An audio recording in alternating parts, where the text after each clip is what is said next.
आज की वीडियो में हम एप्लीकेशंस ऑफ कोलरॉश लॉ की स्टडी करेंगे। देखिए डियर स्टूडेंट्स, आज का video Hindi medium as well as English medium दोनों स्टूडेंट्स के लिए है। ठीक है, आप ध्यान दीजिएगा।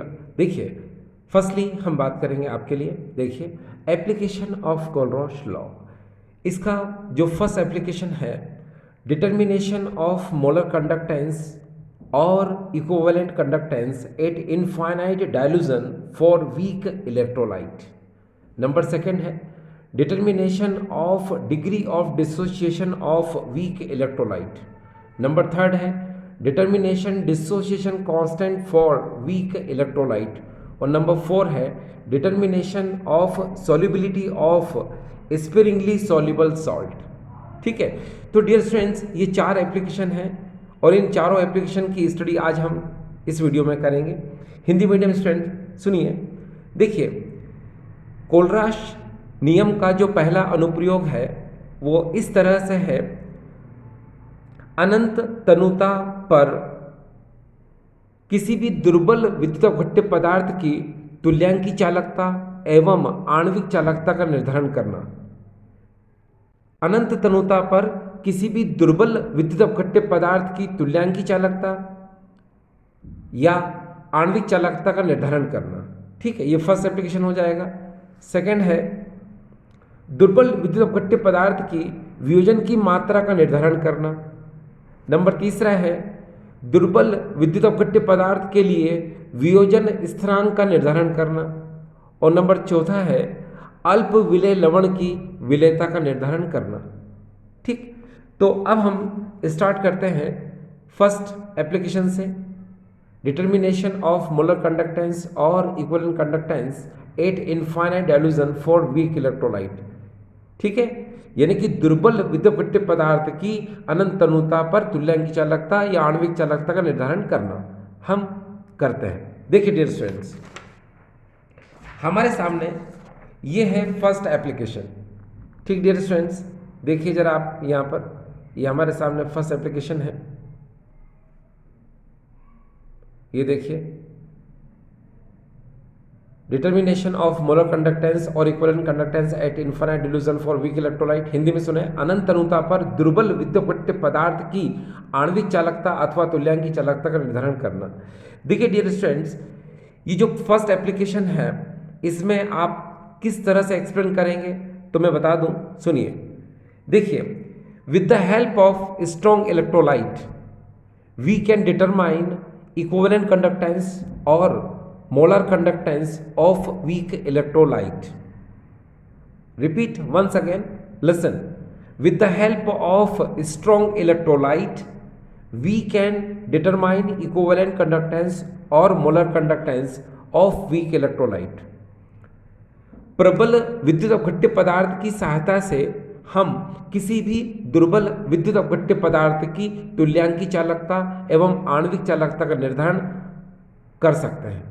ठीक है, फिर से सुनिए। प्रबल विद्युत अपघट्य पदार्थ की सहायता से हम किसी भी दुर्बल विद्युत अपघट्य पदार्थ की आणविक चालकता का निर्धारण हम कर सकते हैं। देखिए डियर स्टूडेंट्स, हमेशा एक बात का ध्यान रखिए, आपको मैं बता दूं, प्रबल विद्युत अपघट्य पदार्थ जो होते हैं यानी स्ट्रॉन्ग इलेक्ट्रोलाइट जो होते हैं, ये H3COO Na, ये देखिए, ये सोडियम एसीटेट, उसके बाद में यहाँ पर ये HCl और उसके बाद में यहाँ पर ये NaCl। यहाँ पर ये CH3COONa, HCl एंड NaCl, ये स्ट्रॉन्ग इलेक्ट्रोलाइट हैं, ये प्रबल विद्युत अपघट्य पदार्थ हैं।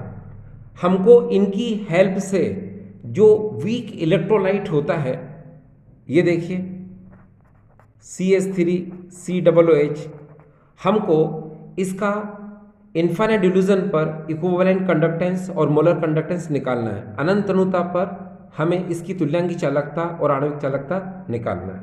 तो डियर स्टूडेंट्स, याद रखिए कि जिसकी हमको इक्विवेलेंट कंडक्टेंस और मोलर कंडक्टेंस निकालना है उसको सबसे पहले ऊपर लिख लो।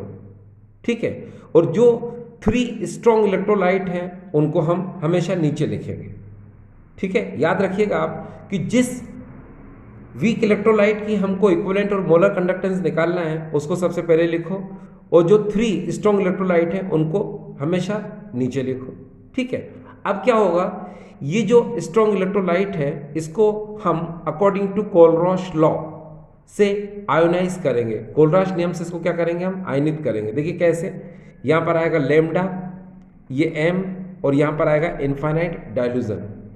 ठीक है, ये किस तरह से होगा डियर, ये देखिए इस तरह से हो जाएगा, lambda M infinity CH3 COO negative plus lambda infinity m, यहाँ हो जाएगा ये H पॉजिटिव। ये इक्वेशन नंबर हमारा फर्स्ट हो जाएगा। ठीक, अब ये जो 3 स्ट्रॉन्ग इलेक्ट्रोलाइट है इसको भी हम इसी तरह से अकॉर्डिंग टू कोलरॉश लॉ लिखेंगे। ये देखिए इसको लिखेंगे हम, फिर देन इसको लिखेंगे, और फाइनली हम इसको भी इसी तरह से आयोनाइज करेंगे। देखिए कैसे, पहले हम इसको लिखते हैं, ये लेमडा एम इन्फिनिटी, यहाँ पर हो जाएगा CH3 COO negative plus lambda infinity m, यहाँ पर हो जाएगा ये Na पॉजिटिव। फिर HCl को भी इसी तरह से लिखेंगे हम, lambda infinity M H positive plus lambda infinity m Cl negative, और NaCl को भी इसी तरह से लिखेंगे, lambda infinity M Na positive plus lambda infinity m, यहाँ पर Cl नेगेटिव। डियर स्टूडेंट्स, एक बात ज़रा ध्यान से देखिएगा कि यहाँ पर हम कैपिटल लेमडा का यूज़ करते हैं, ठीक है, लेकिन जब हम आयोनाइज करते हैं तो यहाँ पर हम स्मॉल लेमडा का यूज़ करते हैं। ठीक है, ये देखें, यहाँ कैपिटल, यहाँ स्मॉल, ये capital small capital small capital small. ठीक है, अब मैंने आपको क्या बताया कि जो वीक इलेक्ट्रोलाइट है हमको इसकी मोलर कंडक्टेंस निकालना है, किसकी हेल्प से, इन 3 स्ट्रॉन्ग इलेक्ट्रोलाइट की हेल्प से। तो हम इसको इक्वेशन नंबर 2 कहेंगे, इसको इक्वेशन नंबर 3 कहेंगे, इसको इक्वेशन नंबर 4 कहेंगे। अब डियर स्टूडेंट ध्यान दीजिएगा यहाँ पर कि इस फर्स्ट इक्वेशन में आपका ध्यान इधर रहना चाहिए। इस फर्स्ट इक्वेशन में CH3 COO नेगेटिव को देखो आप, इन तीनों इक्वेशन में कहाँ पर है, तो आंसर आता है सेकंड इक्वेशन में, तो यहाँ पर हमने इसे निशान बना दिया। फिर H पॉजिटिव देखो, इन में से कहाँ पर है, इसमें है, थर्ड इक्वेशन पे, इस पे हमने निशान बना दिया। इसका मतलब ये होता है कि हम इक्वेशन 2 और 3 को ऐड करेंगे और फोर्थ इक्वेशन को क्या करेंगे, सब्ट्रैक्ट करेंगे, तो हमारा ये आंसर आ जाएगा। हिंदी में सुने, हम द्वितीय समीकरण और तृतीय समीकरण दोनों को आपस में जोड़ेंगे और चौथे समीकरण को घटा देंगे, तो हमारा ये जो वीक इलेक्ट्रोलाइट है, दुर्बल विद्युत भट्ट पदार्थ है, इसकी आणविक चालकता का निर्धारण हो जाएगा। देखिए कैसे, आप 2 और 3 को ऐड करो और फोर्थ को सब्ट्रैक्ट करते हैं। ठीक है, देखिए यहाँ पर ऐड करके बताता हूँ मैं आपको।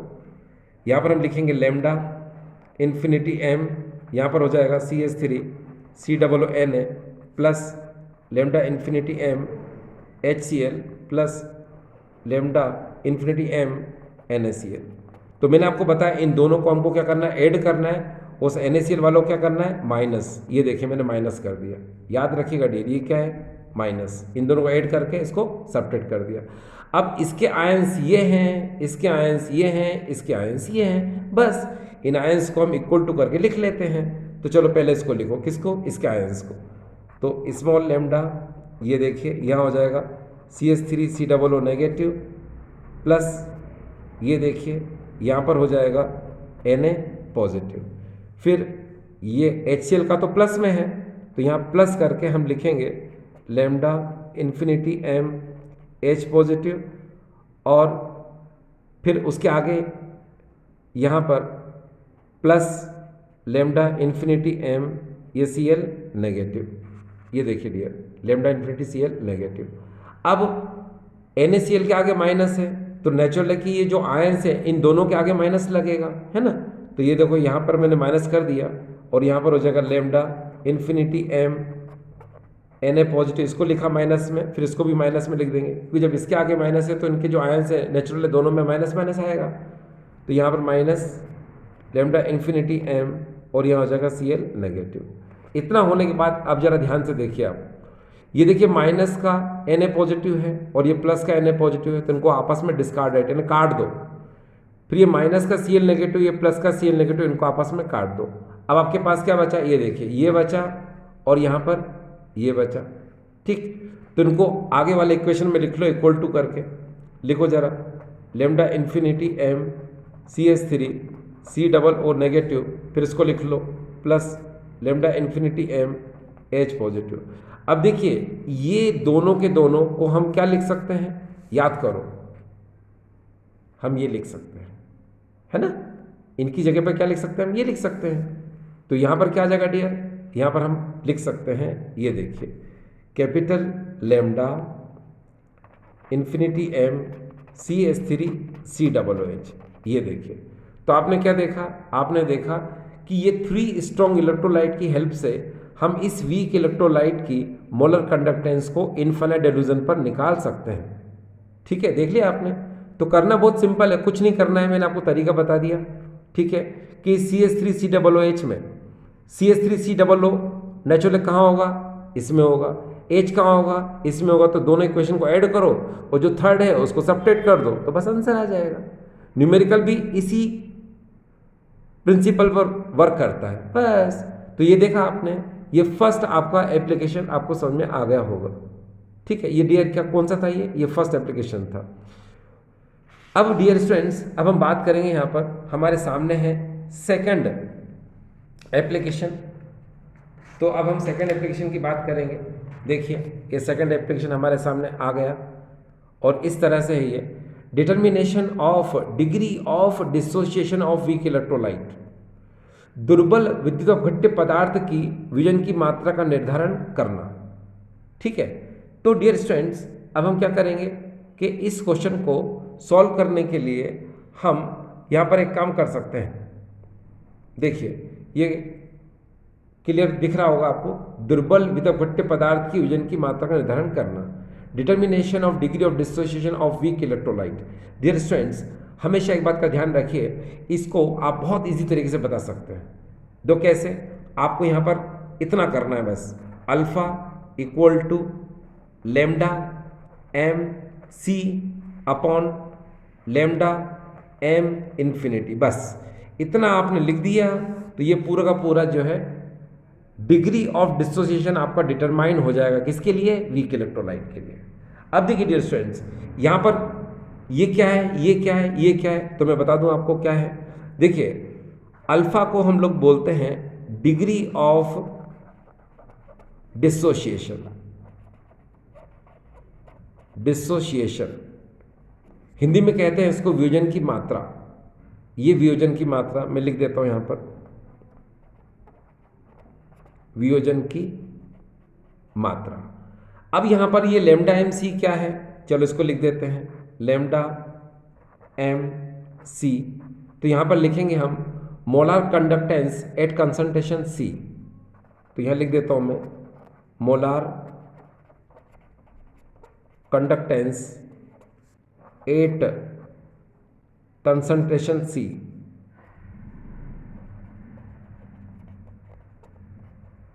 कंसंट्रेशन C, ये देखिए इसको हम ऐसे ही बोल सकते हैं कि डेफिनेट कंसंट्रेशन पर मोलार कंडक्टेंस। ठीक है, यानी कि सांद्रता C पर आणविक चालकता। और एक और देखिए यहाँ पर लेमडा m इन्फिनिटी, तो यहाँ लिखेंगे हम, ये भी मोलार कंडक्टेंस है, मोलार कंडक्टेंस एट इनफाइनाइट डायल्यूजन। इसका मतलब होता है एट इनफाइनाइट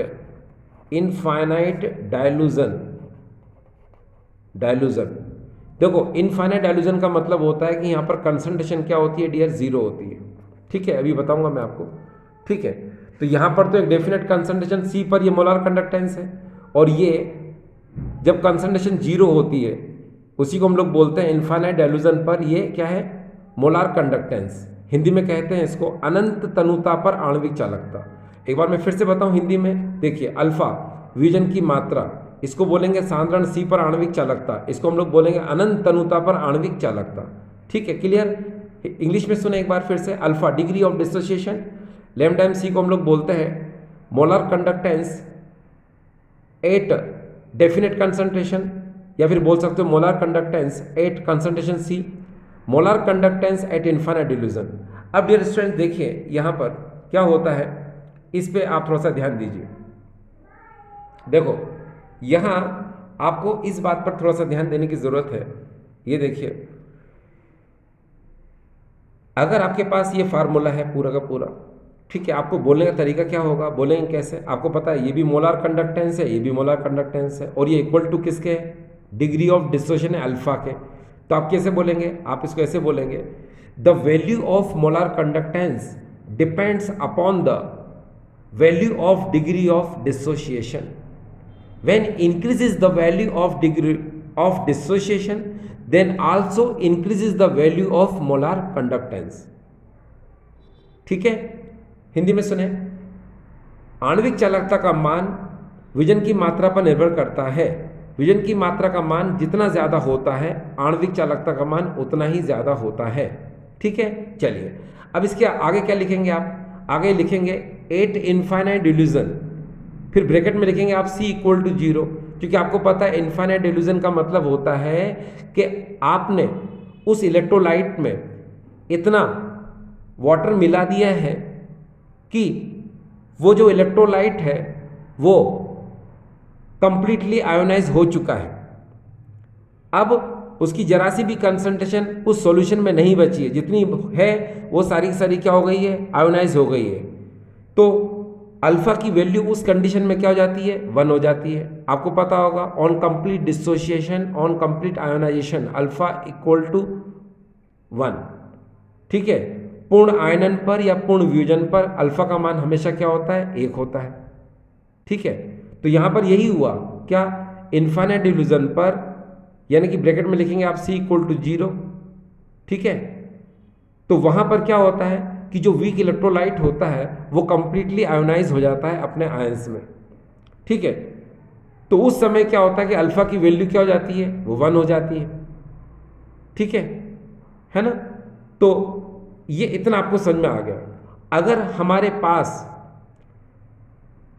अल्फा को डिटरमाइन करना है और लैम्डा एम सी गिवन हो और लैम्डा एम इन्फिनिटी गिवन हो, ठीक है, तो हम इजीली अल्फा को डिटरमाइन कर सकते हैं। ठीक है, देखिए बताऊं मैं आपको कैसे। देखो यहां पर अल्फा को हमको निकालना है, लैम्डा एम सी की वैल्यू सपोज यहां पर 4 दी है आपको, और लैम्डा एम इन्फिनिटी की वैल्यू आपको 2 दी है, तो उस 4 को 2 से डिवाइड कर देना, तो अल्फा इक्वल टू क्या आ जाएगा, 2 आ जाएगा, है ना। तो ये देखिए कितना सिंपल है। लेकिन ये डिग्री ऑफ डिसोसिएशन अभी खत्म नहीं हुआ है, इसको हम इक्वेशन नंबर क्या बोलेंगे, 1 बोलेंगे। और आपको पता है अकॉर्डिंग टू कोलरॉश लॉ, आप कोलरॉश लॉ से जानते हैं कि इस लैम्डा एम इन्फिनिटी को आप क्या लिख सकते हैं। तो यहाँ पर आपको लिखना पड़ेगा, देखिए यहाँ पर मैं लिख के बता दूं कि आपको क्या लिखना पड़ेगा। यहाँ पर लिखना पड़ेगा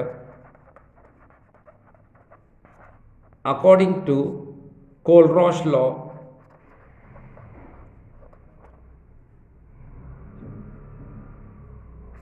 ये KOHLARAUCH, देखिए इसको मैं लिख देता हूँ KOHLRAUSCH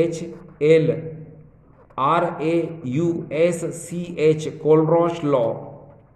ठीक है, ये देखिए, तो यहाँ पर अकॉर्डिंग टू कोलरॉश लॉ क्या होता है कि यहाँ पर जो लैम्डा एम इन्फिनिटी है, ये देखिए ये किसके इक्वल होता है, तो यहाँ लिख देते हैं हम लोग, देखिए लैम्डा एम इन्फिनिटी जो होता है, आप यहाँ पर अपने तरह से इसको लिख सकते हैं। ये देखिए यहाँ पर मैं x लिख देता हूँ, ठीक है, और यहाँ पर हो जाएगा लैम्डा इन्फिनिटी, यहाँ पर हो जाएगा m, ठीक है, और यहाँ पर लिख देंगे हम कैटायन, ठीक, फिर प्लस ये y लैम्डा m इन्फिनिटी, और यहाँ हो जाएगा एनायन। तो ये जो हमने लिखा है ये कहाँ से लिखा है डियर, कोलरॉश के नियम से, यानी कि कोलरॉश लॉ से। ठीक है, तो अब आप क्या कर सकते हैं, इसको आप चाहें तो ऐसे भी लिख सकते हैं, और अगर आप चाहें तो डियर देखिए एक और तरीका होता है जो बुक्स में गिवन होता है, क्या आप यहाँ पर x लिख दो, लेमडा इन्फिनिटी यहाँ पर पॉजिटिव यानी कैटायन के लिए हो जाएगा, और फिर यहाँ पर लेमडा इन्फिनिटी और ये एनायन। ठीक है, तो ये लेमडा एम इन्फिनिटी, ये देखिए आप ऐसे भी लिख सकते हैं। ठीक है, आप चाहें तो ऐसे भी लिख सकते हैं। सबको पता है कि ये मोलर कंडक्टेंस है, तो ये कैटायन और ये एनायन। ठीक है, इन्फिनिट डिवीजन पर मोलर कंडक्टेंस को शो कर रहा है, ये भी इन्फिनिट डिवीजन पर मोलर कंडक्टेंस को शो कर रहा है। तो एक ही बात है, चाहे आप ऐसे लिखें चाहे ऐसे लिखें। तो हम ये वाला ऊपर वाले तरीके को लिखेंगे। तो अब आप क्या करेंगे डियर, देखिए कि यहाँ पर इस लेमडा एम इन्फिनिटी की जगह पर आप ये लिखना चाहेंगे, नेचुरल है, तो इक्वेशन नंबर तो ये 1 है। अब 2 को आप क्या लिख सकते हैं, देखिए 2 के लिए आप एक काम करेंगे, अल्फा तो ऐसा कैसे आएगा, ये लेमडा एम सी ये भी ऐसा कैसे आएगा ऊपर वाला, यहाँ पर बस ये वाला चेंज हो जाएगा। इसकी जगह पर मैंने बताया आपको, हम लिखेंगे यहाँ पर एक्स, फिर यहाँ पर हो जाएगा लेमडा इन्फिनिटी एम, फिर यहाँ पर लिखेंगे हम कैटायन यानी धनायन, फिर प्लस यहाँ पर लिखेंगे हम वाई लेमडा इन्फिनिटी एम, और यहाँ पर लिखेंगे एनायन। ठीक है, ये देखिए ये एनायन। तो इस तरीके से ये देख सकते हैं आप, ये देखिए। अब यहाँ पर एक बात समझना है हम लोगों को, alpha equal to lambda M C, फिर ये हमने लेमडा एम इन्फिनिटी की वैल्यू रख दी अकॉर्डिंग टू कोलरॉश लॉ, ये देखिए। ठीक है, इस पर भी डिपेंड न्यूमेरिकल आता है सीबीएसई में, इस पर डिपेंड न्यूमेरिकल बहुत इंपॉर्टेंट होता है। यहाँ पर अगर हम ध्यान से देखें, ठीक है, लेमडा एम इन्फिनिटी की वैल्यू जैसे सपोज यहाँ पर क्या 2 है और लेमडा एम सी की वैल्यू 4 है, तो इस 4 में हम 2 का डिवाइड कर देते हैं। ठीक है, लेकिन यहाँ पर सपोज लेमडा एम सी की वैल्यू 4 है और यहाँ पर क्या करेगा हमको, यहाँ पर उसने हमको डायरेक्ट वैल्यू दी थी 2, यहाँ पर क्या करेगा हमको कैटायन की वैल्यू अलग देगा और एनायन की वैल्यू अलग देगा। तो आप ऐड करोगे तो वो यही आ जाएगा बस, तो फर्क कहीं से नहीं पड़ेगा, एक ही बात है। ठीक है, यस। तो आपने देखा डियर स्टूडेंट्स, ये आपको सेकंड एप्लीकेशन ये समझ में आया होगा। अब देखिए सेकंड एप्लीकेशन जो आपने यहाँ पर अभी समझा, इसको हम यूज़ करेंगे कहाँ पर, थर्ड एप्लीकेशन में। तो इसीलिए आप इसको देख लीजिए, इसको भी देख लीजिए क्योंकि इसको यूज़ करेंगे, और इसको भी देख लीजिए, इसको यूज़ करेंगे हम थर्ड एप्लीकेशन में। ठीक है, अच्छा, ये तो आपको समझ में आ गया। इसको लिखना भी बहुत आसान है, यानी कि अगर आप सबसे पहले अगर इसके बारे में लिखना चाहते हैं तो alpha equal to lambda M C upon lambda M infinity लिख लो। ये तीनों तो आप जानते ही हैं बस, और आपको पता है ये मोलर कंडक्टेंस होती है। मोलर कंडक्टेंस की वैल्यू डिग्री ऑफ डिस्टोर्शन पर डिपेंड करती है, जितनी ज़्यादा इसकी वैल्यू होगी मोलर कंडक्टेंस की वैल्यू भी उतनी ही ज़्यादा होगी। ठीक है, चलिए अब हम नंबर थर्ड एप्लीकेशन पढ़ रहे हैं डियर। ये देखें हमारे सामने ये थर्ड एप्लीकेशन है, और ये जो थर्ड एप्लीकेशन है ये आपको नज़र आ रहा है, ये थर्ड एप्लीकेशन, इसको हम लोग बोलते हैं यहाँ पर determination dissociation constant for weak electrolyte. ठीक, एक बार फिर से देखिए, ये आपको समझ में आ रहा होगा। देखिए, determination dissociation constant for weak electrolyte, इसको हिंदी में सुने, दुर्बल विद्युतघट्ट पदार्थ के लिए वियोजन स्थिरांक का निर्धारण करना। डियर स्टूडेंट्स, 11th क्लास में आपने पढ़ा होगा इक्विलिब्रियम, केमिकल इक्विलिब्रियम में ऑसवाल्ड डाइल्यूजन लॉ, वो यही है। ऑसवाल्ड का तनुता नियम, ऑसवाल्ड डाइल्यूजन लॉ, वो यही है। ठीक है, तो हमको क्या करना है, डिसोसिएशन कांस्टेंट डिटरमाइन करना है। ठीक है, वियोजन स्थिरांक का निर्धारण करना है। तो चलो करते हैं। देखिए इसमें हम शुरुआत कैसे करेंगे, हम शुरुआत करेंगे सपोज ए बी एक वीक इलेक्ट्रोलाइट है। सपोज ए बी एक वीक इलेक्ट्रोलाइट है जो अपने सॉल्यूशन में ए पॉजिटिव बी नेगेटिव में आयोनाइज है। अगर सॉल्यूशन की कंसंट्रेशन सी मोल पर लीटर है, ठीक है, याद रखिए क्या है, सी मोल पर लीटर, यहां लिख देता हूं मैं। अगर सॉल्यूशन की कंसंट्रेशन क्या है, सी मोल पर लीटर है, और उसके डिग्री ऑफ डिसोसिएशन की वैल्यू क्या है, अल्फा है, तब इक्विलिब्रियम पर, तब साम्य अवस्था पर आप क्या बोलेंगे। चलो शुरुआत करा देते हैं। देखो मैं आपको एक बात बता दूं, यहां पर अगर हम इनिशियल कंसंट्रेशन की बात करते हैं, इनिशियल कंसंट्रेशन यानी कि आरंभिक सांद्रता, तो आपको पता है कि हमने सॉल्यूशन की कंसंट्रेशन कितनी ली है, सी, तो हमने यहाँ पर सी लिख दिया। ठीक है, आपको पता है कि इनिशियल कंसंट्रेशन में टाइम क्या होता है, जीरो होता है, और जब टाइम जीरो होता है तो आपको पता है ए पॉजिटिव एंड बी नेगेटिव का फॉर्मेशन नहीं होता है, क्योंकि टाइम ही जीरो है, यानी रिएक्शन स्टार्ट ही नहीं हुई, अभी की आरंभ भी नहीं हुई है ना। तो यहां पर क्या होगा कि यहां पर हम लिखेंगे 0 0। अब हम बात करेंगे यहां पर फाइनल कंसंट्रेशन की। ये देखिए, ये फाइनल कंसंट्रेशन, फाइनल कंसंट्रेशन का मतलब होता है कि जब टाइम जीरो नहीं होता है, यानी कि टाइम कुछ ना कुछ जरूर होता है लेकिन जीरो नहीं होता है, उस कंडीशन में क्या होगा, ये ए बी डीकम्पोज होगा, ए बी डिसोशिएट होगा, ए बी आयोनाइज होगा, ए बी आयनित होगा और ए पॉजिटिव एंड बी नेगेटिव बनाएगा, है ना। ठीक है, तब इसकी कंसंट्रेशन क्या होगी, सी अल्फा, क्योंकि आयोनाइज होने पर अल्फा तो आता ही है। अब पूरे सॉल्यूशन की कंसंट्रेशन सी है, तो नेचुरली जब इसके आगे सी लगा है तो इधर भी सी आएगा और इधर भी सी आएगा।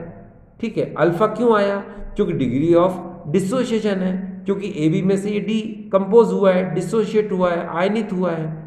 ठीक है, इसलिए हमने यहाँ पर सी अल्फा लिखा, यहाँ पर भी सी अल्फा लिखा, तो यहाँ क्या हो जाएगा डियर, सी माइनस सी अल्फा हो जाएगा, क्योंकि इसमें से कम हो रहा है ना भाई, इसकी टोटल कंसंट्रेशन सी है। जब ये ए पॉजिटिव बी नेगेटिव इसमें से बनेगा तो इसकी कंसंट्रेशन में से सी अल्फा क्या हो जाएगा, ये माइनस हो जाएगा, कम हो जाएगा। अब जैसा कि मैंने बताया कि ये जो रिएक्शन है ये इक्विलिब्रियम में है, तो हमने इक्विलिब्रियम का साइन बना दिया, साम्य अवस्था का निशान बना दिया, इसको कहेंगे हम इक्वेशन नंबर 1। तो इतनी सी बात आपको समझ में आ रही होगी। फिर से सुनो, सपोज ए बी एक वीक इलेक्ट्रोलाइट है जो अपने सॉल्यूशन में ए पॉजिटिव बी नेगेटिव में आयोनाइज है। अगर सॉल्यूशन की कंसंट्रेशन सी मोल पर लीटर है और डिग्री ऑफ डिसोसिएशन अगर अल्फा है, तब इक्विलिब्रियम पर हम इस रिएक्शन को ऐसे लिखते हैं। हिंदी में सुने, माना कि ए बी एक दुर्बल विद्युत अपघट्य पदार्थ है जो विलयन में A positive and B negative ion में आयनित है। यदि संपूर्ण विलयन की सांद्रता सी मोल पर लीटर है और विलयन की मात्रा का मान अल्फा है, तब साम्य अवस्था पर। ठीक है, इतना क्लियर। अब देखिए, आपको पता है आरंभिक सांद्रता समय शून्य ना, टाइम जीरो होता है, तो ए पॉजिटिव बी नेगेटिव नहीं बनेंगे, तो यहाँ तो हम सांद्रता में सी, कंसंट्रेशन में सी लिखेंगे, मगर यहाँ लिखेंगे 0 और 0।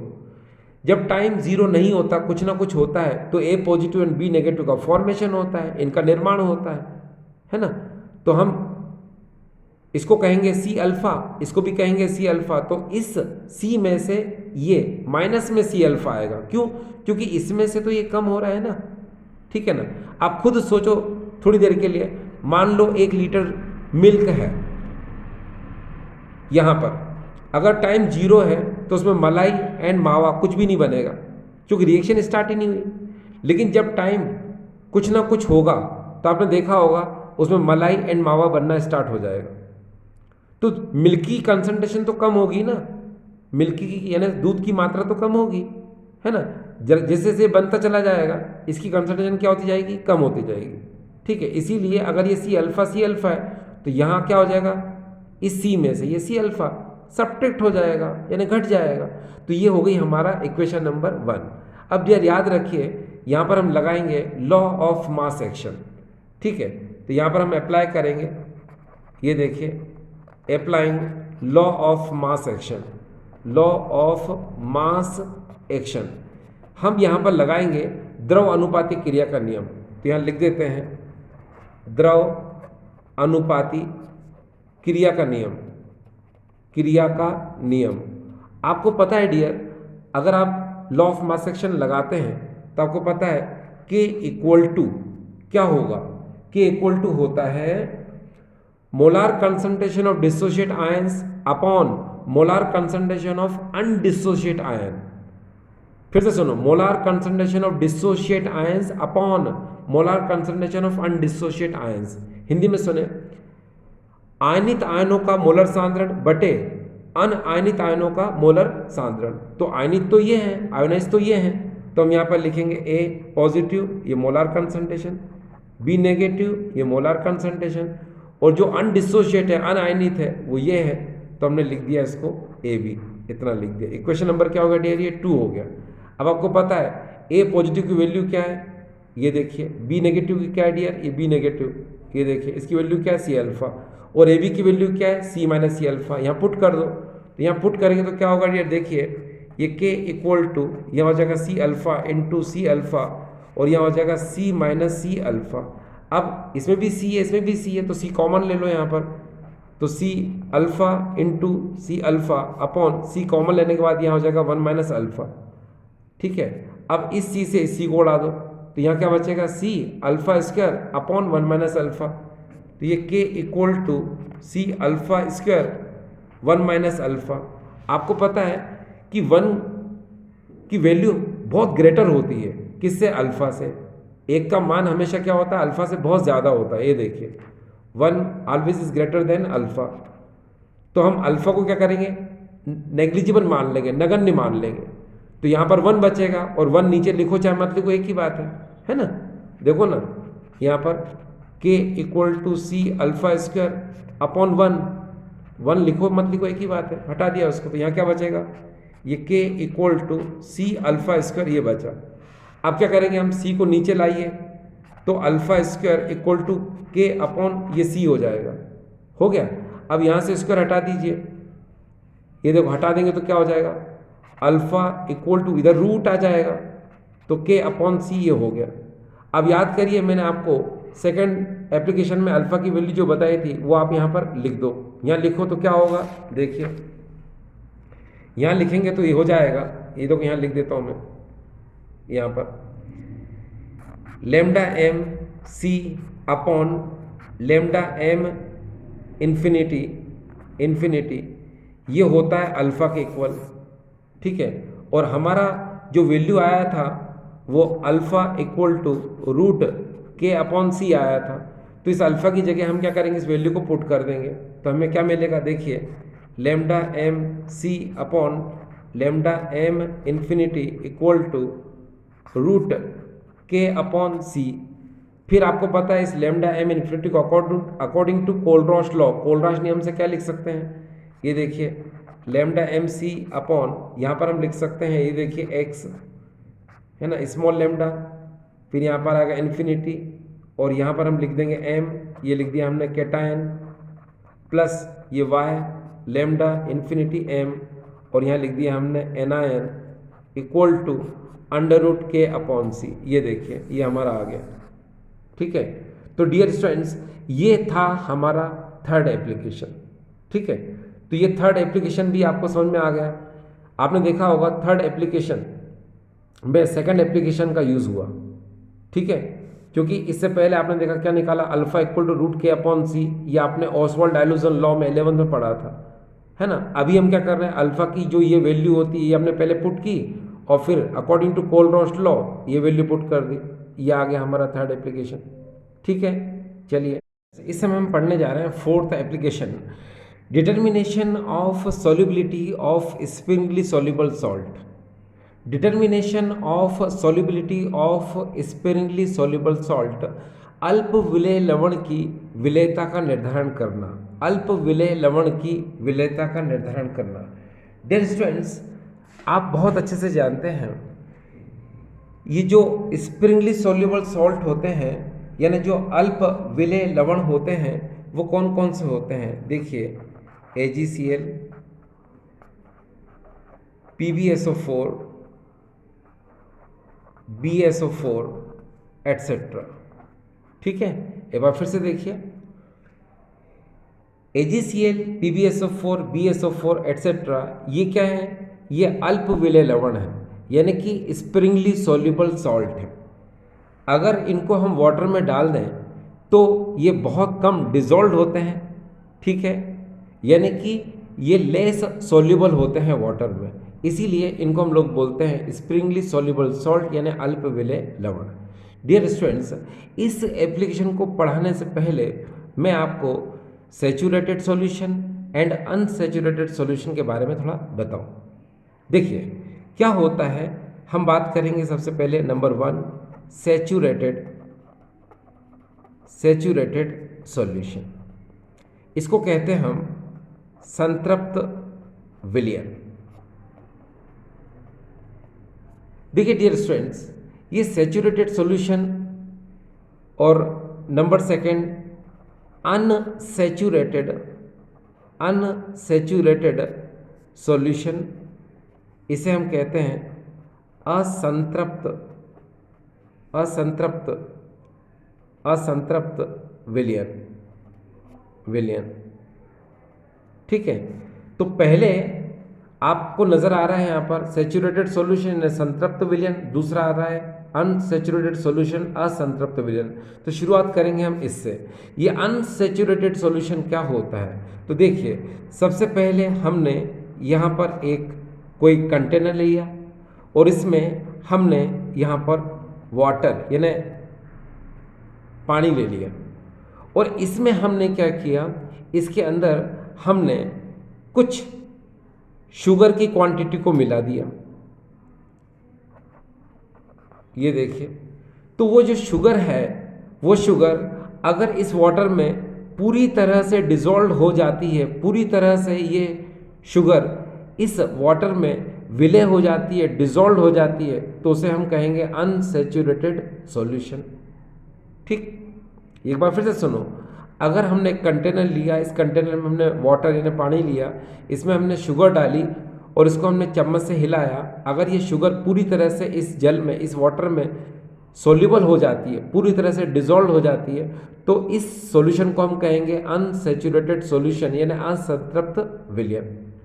लेकिन अगर मान लो हम इस वाटर में इतनी शुगर डालें कि उसको शेक करने के बाद, चम्मच से उसको हिलाने के बाद भी अगर वो शुगर उसमें डिसॉल्व नहीं हो पा रही है, पूरी तरह से घुल नहीं पा रही है, तो इसे हम कहेंगे सैचुरेटेड सॉल्यूशन यानी संतृप्त विलयन।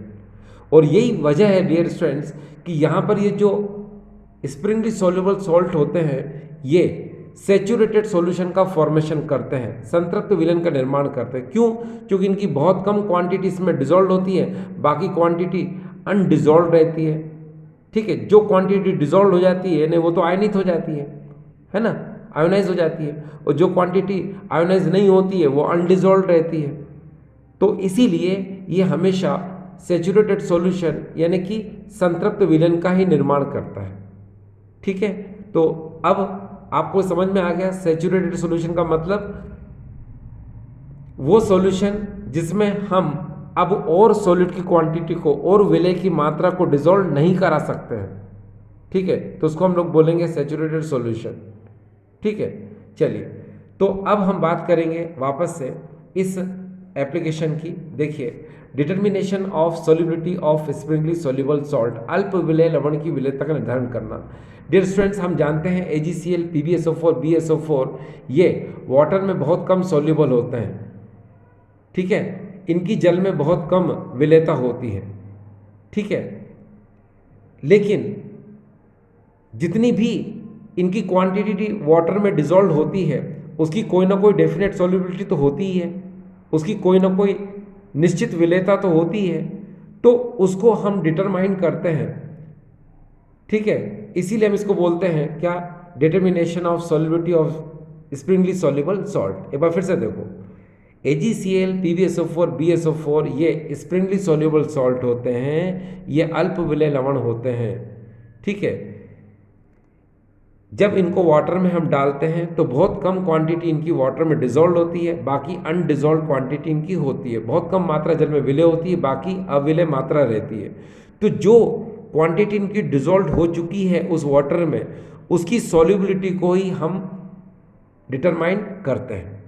ठीक है, अब जरा देखिए, हम बहुत अच्छे से जानते हैं कि जो सॉल्यूशन है वो सैचुरेटेड है, लेकिन इतना डाइल्यूट है, इतना डाइल्यूट मतलब इसमें वाटर की क्वांटिटी बहुत ज़्यादा है, इतना डाइल्यूट है कि हम उसको इन्फाइनाइट डिल्यूजन पर, अनंत तनुता पर उसको कंप्लीटली आयोनाइज मान सकते हैं, यानी पूर्णतः आयनित अनंत तनुता पर उसे हम मान सकते हैं। तो उस सिचुएशन में क्या होता है कि ये जो मोलार कंडक्टेंस है लेमडा एम, इसकी वैल्यू हमेशा लेमडा एम इन्फिनिटी के इक्वल हो जाएगी। ये दिमाग में रखिए आप, ये दिमाग में रखिए क्या कि सॉल्यूशन इतना डाइल्यूट है, क्या सैचुरेटेड सॉल्यूशन तो है, सैचुरेटेड सॉल्यूशन यानी संतृप्त सॉल्यूशन है, सैचुरेटेड सॉल्यूशन तो है, मगर इतना डाइल्यूट है कि हम उसको इन्फाइनाइट डिल्यूजन पर कंप्लीटली आयोनाइज मान सकते हैं, अनंत तनुता पर पूर्ण अनित मान सकते हैं। तो उस समय क्या होता है आपको पता है डियर, क्या होता है, अल्फा की वैल्यू क्या हो जाती है, 1 हो जाती है। जब अल्फा की वैल्यू 1 हो जाएगी तो क्या होगा, लेमडा एम इन्फिनिटी के इक्वल हो जाएगा। अब ये कैसे इक्वल हो जाएगा, आप जानते हो डिग्री ऑफ डिसोसिएशन आपने पढ़ा था पहले, alpha equal to lambda M C upon lambda M infinity. मैंने आपसे कहा सैचुरेटेड सॉल्यूशन है, संतृप्त विलयन है, मगर इतना डाइल्यूट है, इतना तनु है कि हम इसको इन्फिनिट डिल्यूजन पर कंप्लीटली आयोनाइज मान सकते हैं, यानी पूर्णतः आयनित मान सकते हैं। तो उस अवस्था में क्या होता है, अल्फा की वैल्यू क्या हो जाती है, 1 के इक्वल हो जाएगी। जब आप यहाँ 1 रखेंगे, रखिए 1, तो 1 रखेंगे यहाँ पर अल्फा इक्वल टू 1, तो यहाँ पर क्या हो जाएगा, ये देखिए लेमडा एम इन्फिनिटी जो है लेमडा एम सी, इसके क्या हो जाएगी, इक्वल हो जाएगी। क्लियर, ये दिमाग में रखना। अब डियर स्टूडेंट्स, आप बहुत अच्छे से जानते हैं, क्या जानते हैं, अकॉर्डिंग टू मोलर कंडक्टेंस, आणविक चालकता से आप बहुत अच्छे से जानते हैं, क्या जानते हैं, देखिए lambda M equal to kappa into 1000 upon M होता है, ये देखिए, ठीक। और अभी हमने क्या बताया, अभी हमने आपको बताया कि लेमडा एम जो है लेमडा एम इन्फिनिटी के इक्वल हो जाता है, कब, जब अल्फा की वैल्यू क्या हो जाती है, 1 हो जाती है, ठीक है। और अल्फा इक्वल टू 1 कब होता है, जब कंप्लीटली आयोनाइजेशन हो जाता है, पूर्णतः आयनियन हो जाता है, ठीक है। अब आप क्या करो, यहाँ रख दो लेमडा एम इन्फिनिटी, आपने रख दिया, तो यहाँ क्या हो जाएगा, कप्पा इंटू 1000 अपॉन एम हो जाएगा। इसको इक्वेशन नंबर 1 मान लो, इसको इक्वेशन नंबर 2 मान लो। देखो डियर स्टूडेंट्स, एक बात हमेशा दिमाग में रखिए प्लीज, और वो ये, for saturated solution, for saturated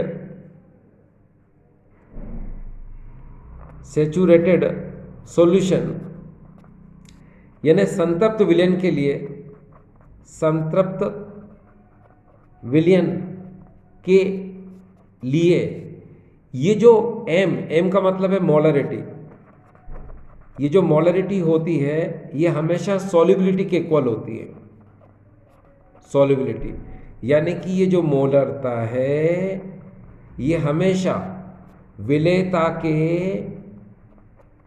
बराबर होती है, कब, जब विलयन क्या होता है, संतृप्त विलयन होता है। तो अब आप इस m की जगह पे क्या लिख सकते हो, s लिख सकते हो, लिखो जरा, तो यहाँ क्या हो जाएगा, lambda M infinity equal to, ये तो ऐसा कैसे आएगा, बस m की जगह s लिखना है, तो कप्पा इंटू 1000 अपॉन s, ये आपने इतना लिख दिया, ये देखिए यहाँ पर m की जगह क्या लिख दिया आपने, s लिख दिया। अब आपको मैं बता दूँ यहाँ क्या क्या चीज़ें हैं, देखिए पहले इसको देख लीजिए, इसको मोलरिटी, मोलरता बोलते हैं, कप्पा यानी स्पेसिफिक कंडक्टेंस, विशिष्ट चालकता, और ये तो पता ही है आपको molar conductance at infinite dilution, अनंत तनुता पर आणविक चालकता है, ठीक है। आपको पता है जब सैचुरेटेड सॉल्यूशन संतृप्त विलयन होता है तो मोलरिटी जो है हमेशा सॉल्युबिलिटी के इक्वल होती है, मोलरता हमेशा विलेयता के बराबर होती है, कब, जब संतृप्त विलयन होता है, ठीक है। तो आपने क्या कर दिया, m की जगह s लिख दिया। अब आप देखिए ये आपके पास इक्वेशन क्या आ गया डियर, 3rd आ गया। अब आपको पता है अकॉर्डिंग टू कोलरॉश लॉ, इस लेमडा एम इन्फिनिटी को आप क्या लिख सकते हो, मैंने आपको बताया था x छोटा लेमडा, यहाँ हो जाएगा क्या, इन्फिनिटी, यहाँ पर लिख दो क्या, m करके कैटायन लिख दो, नो प्रॉब्लम। फिर यहाँ पर प्लस है ना, यहाँ पर आप लिख सकते हैं, इधर जगह नहीं है, इधर लिख देता हूँ मैं, y लेमडा इन्फिनिटी m, और यहाँ लिख दो anion, ये आपने लिख दिया, लिख दिया। अब इस लेमडा एम इन्फिनिटी की जगह इतना लिख दो, एन एस की जगह लिख दो आप, ठीक है ना। तो यहाँ क्या हो जाएगा, आप जब लेमडा इन्फिनिटी की जगह इसको लिखेंगे, लिखो जरा, तो यहाँ पर क्या हो जाएगा, यहाँ हो जाएगा एक्स, ये देखिए आप दिखाई देगा आपको एक्स, फिर लेमडा इन्फिनिटी एम, ये हो जाएगा cation plus Y lambda M infinity, ये हो जाएगा एनायन। ये देखिए आपने इसकी जगह पे इसको लिख दिया। अब इक्वल टू में तो यही आएगा, इक्वल टू क्या आएगा, कप्पा इंटू 1000 अपॉन एस। ये देखिए इतना आ गया।